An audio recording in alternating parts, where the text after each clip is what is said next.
China and America, the new geopolitical equation. Introduction. Before Xi Jinping became the president of China, the U.S. and China were facing many problems. The U.S. had used its economic, military, and ideological power to build and support alliances that have contributed international growth and peace. China is a notable geopolitical, economic, and security competitor with the U.S., but Beijing is not Washington's biggest threat. China's GDP exceeded the U.S.'s GDP in 2013. The U.S. is named the world's leading economic power over China, but the gap is narrowing. The U.S. still possesses unique strengths that many people underestimate, but China, on the other hand, is overestimated. The state of play in Washington. In April of 2017, the first summit between Trump and Xi was held. They agreed to establish 4 parallel consultation mechanisms focusing on economic, diplomatic, security, cyber, and cultural and human rights frictions.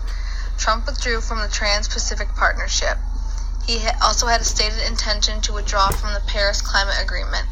This frayed the U.S.'s mantle as leader on international institution building and interdependence issues. Japan tried to resurrect the TPP without Washington. President Xi tried to champion economic globalization and ecological responsibility.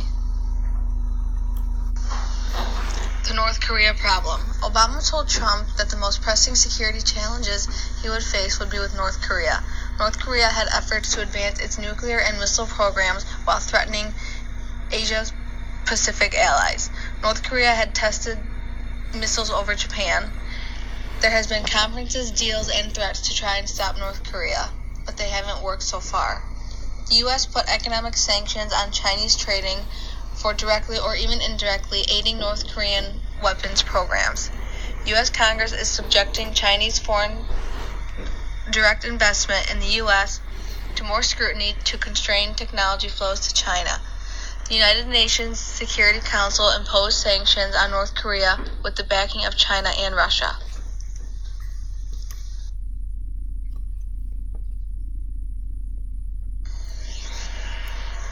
The North Korea problem continued. The Trump administration attempted to outsource its North Korea policy to China.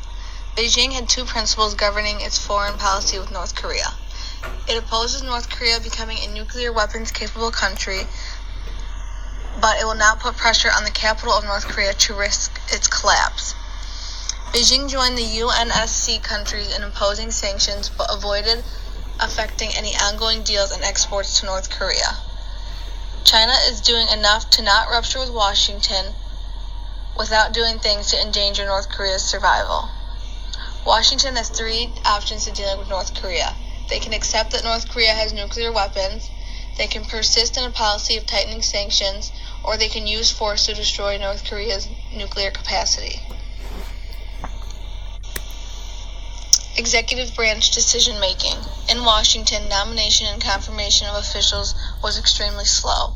Many foreign governments did not know who to engage with confidence due to the politically insecure acting personnel in Washington.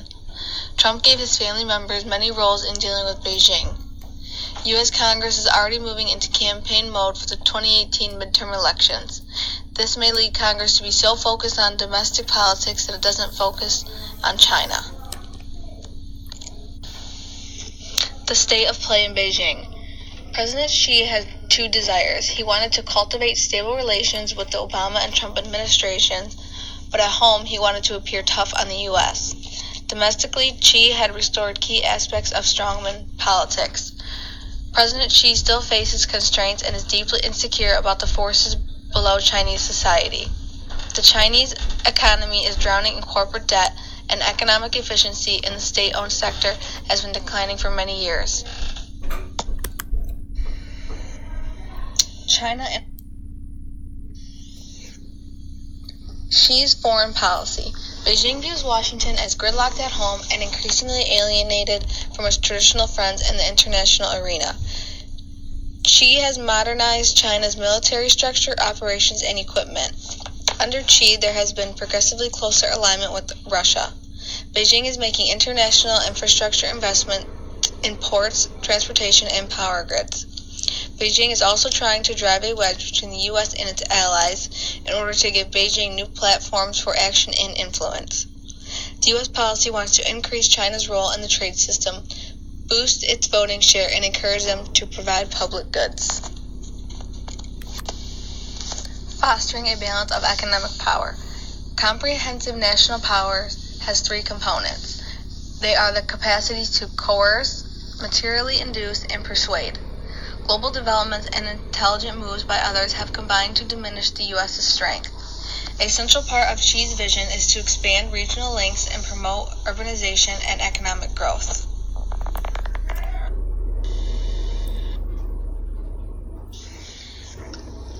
Achieving more reciprocity. When Washington joined the World Trade Organization, its trade and investments abroad grew greatly. China's global trade surplus exploded, which created huge cash reserves. From 2008 on, China's domestic economic, financial, and foreign trade slowed. Reciprocity and fairness were important in the U.S.-China relations. During Trump's visit to China in 2017, many transactions and deals were agreed upon. Negotiating cooperation. The U.S. can continue with multilateral trade agreements, or they can decide to switch to bilateral agreements. Regarding security, Washington must decide whether to strive for balance in Asia or maintain its primacy in the region. For North Korea, the U.S. can accept that they have nuclear weapons and deter their use, put pressure on North Korea, or use force. Cooperation is no longer a position for the U.S. Cooperation must be negotiated. My foreign policy. I believe that the U.S. relation with China should be rebuilt. China is becoming a more powerful country, and I think it is in the U.S.'s best interest to become allies with them. Communication is very important for their relation to be built. They also need to work together to stop North Korea from using their nuclear weapons.